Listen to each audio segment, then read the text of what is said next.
Hello everyone, एक और नई वीडियो में आप सभी का स्वागत करता हूं। विद्यार्थियों, पॉलिटिकल साइंस का जो कल एग्जाम होना है उसके तैयारी के लिए अपन कुछ इंपॉर्टेंट क्वेश्चन आंसर्स देखेंगे और इस भाग में अपन देखेंगे आपके जो खंड ब है। खंड ब में जो आपके लघुत्रात्मक प्रश्न है ना, वो अपन प्रश्न इसमें करने वाले हैं। लघुत्रात्मक प्रश्न अपन इसमें करने वाले हैं। तो लघुत्रात्मक प्रश्नों में देखिए, पहला प्रश्न है हमारे सामने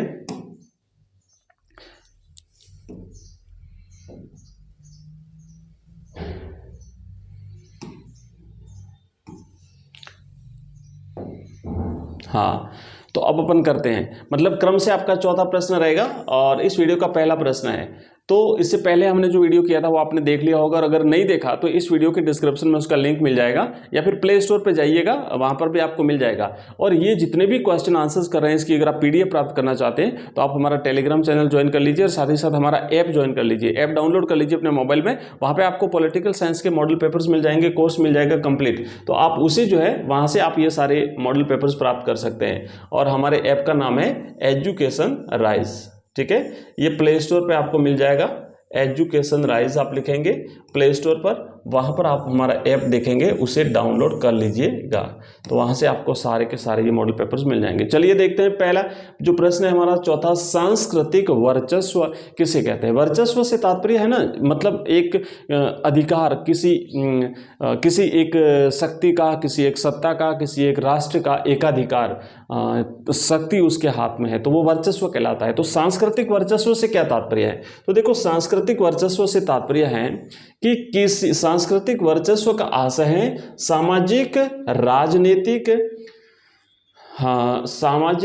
राजनीतिक विचारधारा के धरातल पर किसी वर्ग का दबदबा स्थापित हो जाना। सांस्कृतिक वर्चस्व में रजामंदी से बात मनवाई जाती है, न कि दबाव से, मतलब प्रेशर नहीं होता है, लेकिन लोग स्वेच्छा से उसका पालन करते हैं। फॉर एग्जांपल, अगर अपन बात करें जैसे वर्तमान में अपन ये पहनावे की अगर बात करें, जैसे जीन्स हो गया, तो ये एक प्रकार से क्या है, ये एक प्रकार से अमेरिकी संस्कृति का प्रतीक है ना, ये अमेरिका से आया है। ऐसी कई सारी चीजें हैं, तो ये लोग स्वेच्छा से पहनते हैं, लोग का शौक होता है, कोई दबाव नहीं डाला जाता उस पर कि आप ऐसा करिएगा। तो ये सांस्कृतिक वर्चस्व कहलाता है। नेक्स्ट, अगर आगे बढ़ते हैं, पांचवा प्रश्न है हमारा, दक्षेश से आप क्या समझते हैं? तो जल्दी से आगे बढ़ जाते हैं, इसमें टाइम ज़्यादा खराब नहीं करेंगे। जो इजी क्वेश्चन है वो उसको अपन आगे फटाफट से देख लेते हैं। तो देखो, दक्षेश जो है ना, दक्षेश जिसे अपन सार्क के नाम से भी जानते हैं, दक्षेश यानी जिसे अपन सार्क भी कहते हैं, south Asian association for regional cooperation. पूरा नाम, इसकी फुल फॉर्म याद करिएगा, परीक्षा में पूछी जा सकती है। S for South, A for Asian, A for Association, R for Regional, C for Cooperation. और इसे दक्षिण हिंदी में कहते हैं दक्षिण एशियाई क्षेत्रीय सहयोग संगठन।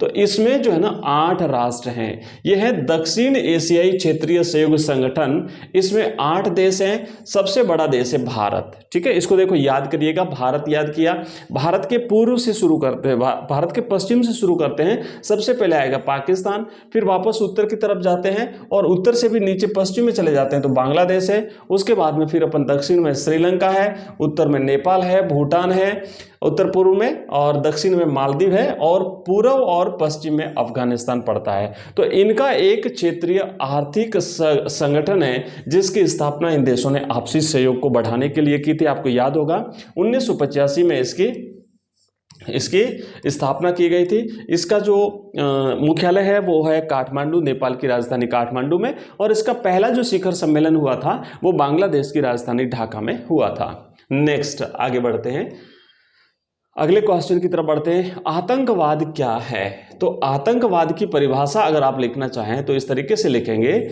आतंकवाद का अर्थ होता है राजनीतिक हिंसा जिसका निशाना नागरिक होते हैं ताकि समाज में दहशत पैदा की जा सके। इसकी चिर परिचित तकनीकें हैं, जैसे विमान अपहरण करना, भीड़ भरी जगहों जैसे कि रेलवे स्टेशन, होटल, बाजार, धर्मस्थल आदि जगहों पर बम लगा करके विस्फोट करना, आम जनता में डर पैदा करना, और या फिर जो है अंधाधुंध गोलियां बरसाना। तो ये आतंकवाद कहलाता है।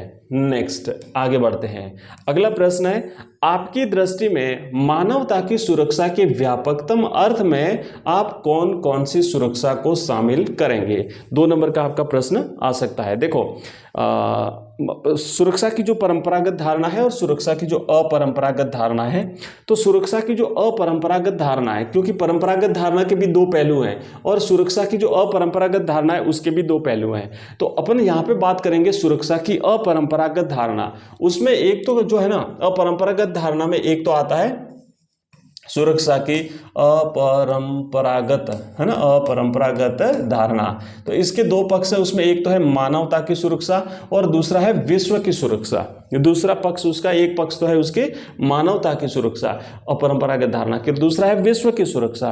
तो मानवता की सुरक्षा में क्या है कि मानवता की सुरक्षा के व्यापकतम अर्थ में आर्थिक सुरक्षा और मानवीय गरिमा की सुरक्षा को शामिल करूंगा।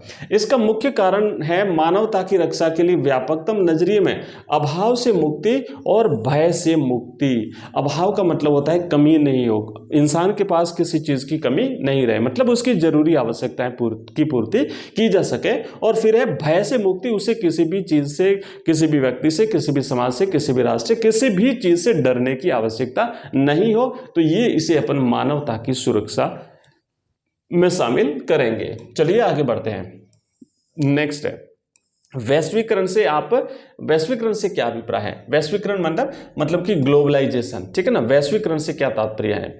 तो वैश्वीकरण से तात्पर्य जो है ना, वैश्वीकरण यानी ग्लोबलाइजेशन। हाँ, तो ग्लोबलाइजेशन यानी वैश्वीकरण, देखो वैश्वीकरण, उदारीकरण, ग्लोबलाइजेशन, जिसे अपन वैश्वीकरण को ग्लोबलाइजेशन कहेंगे।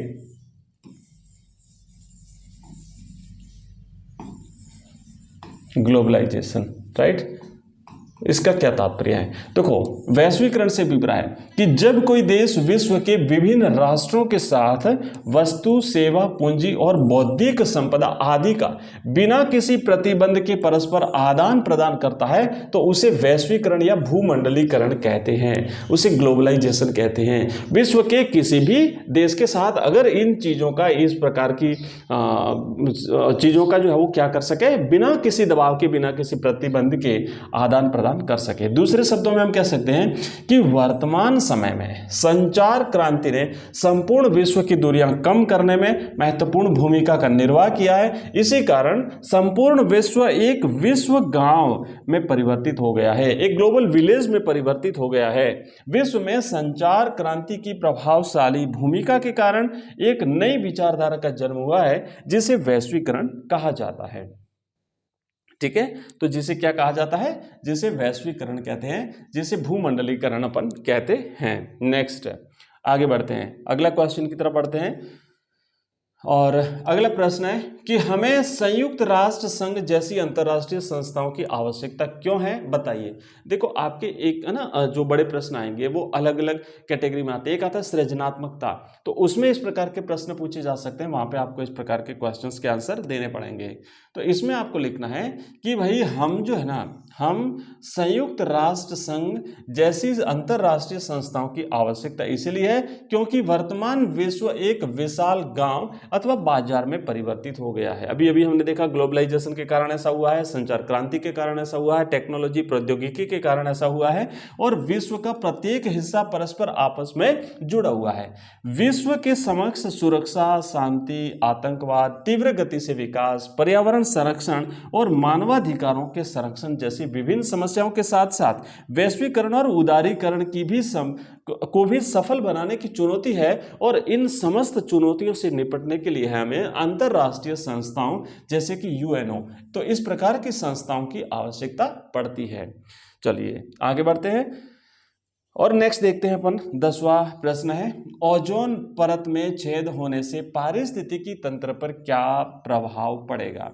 तो ओजोन परत में छेद होने से पारिस्थितिकी तंत्र पर निम्नलिखित प्रभाव पड़ेंगे। पहला प्रभाव तो है कि जो पराबैंगनी किरणें पृथ्वी पर पहुंचेगी जिससे खतरनाक और जानलेवा बीमारियां उत्पन्न होंगी। साथ ही वैश्विक ताप वृद्धि, ग्लोबल वार्मिंग की दर जो है वो बढ़ेगी।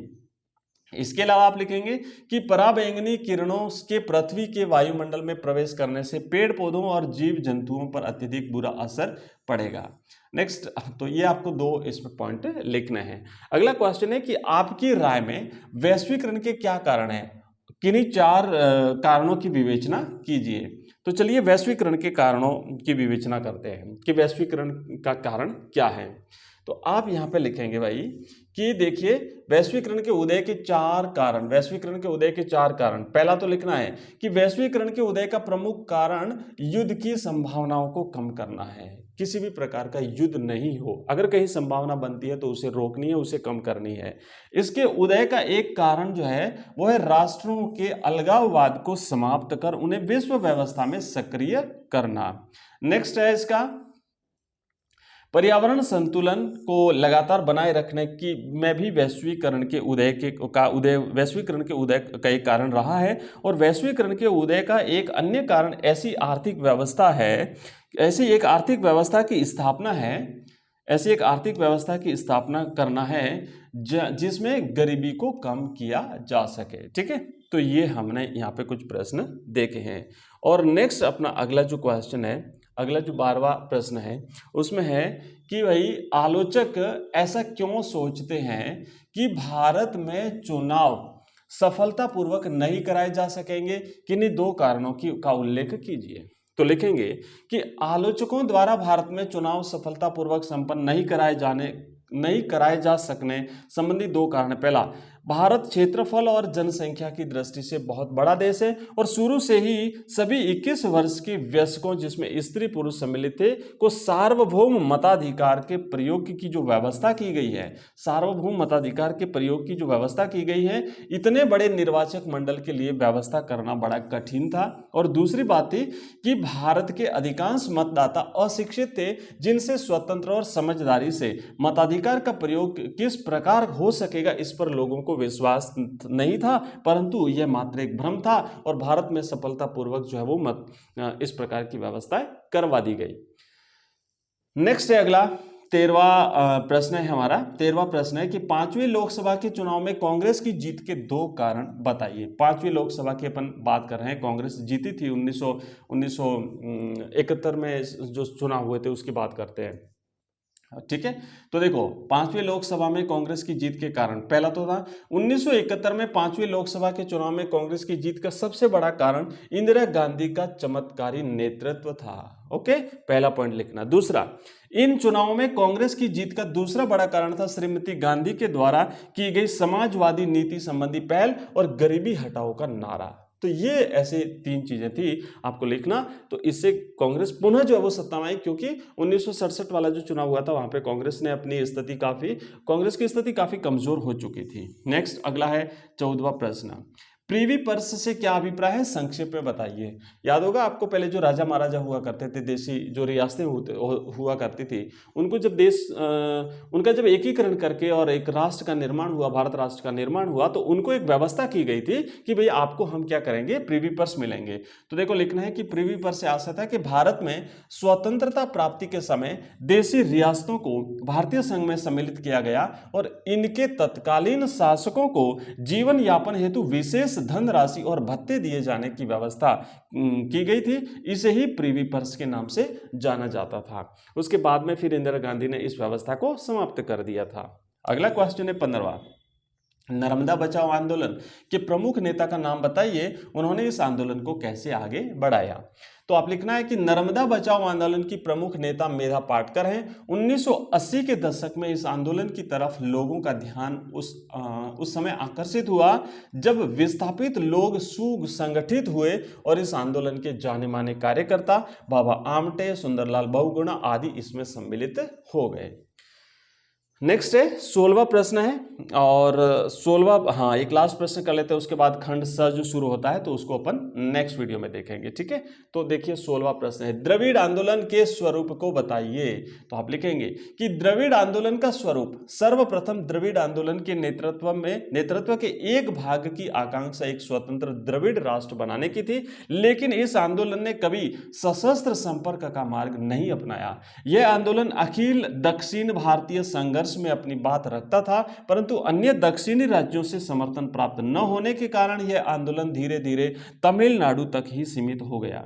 इस आंदोलन का नेतृत्व तमिल सुधारक नेता ईवी रामास्वामी नायकर पेरियार, हमने इन पेरियार साहब के बारे में पहले भी एक प्रश्न दिया था कि पेरियार कौन थे, तो इस पर भी अपन ने कर चुके हैं, तो इन्होंने किया था। पेरियार ने अपने नेतृत्व में द्रविड़ आंदोलन की मांग आगे बढ़ाने हेतु सार्वजनिक बहसों और चुनावी मंचों का प्रयोग किया था।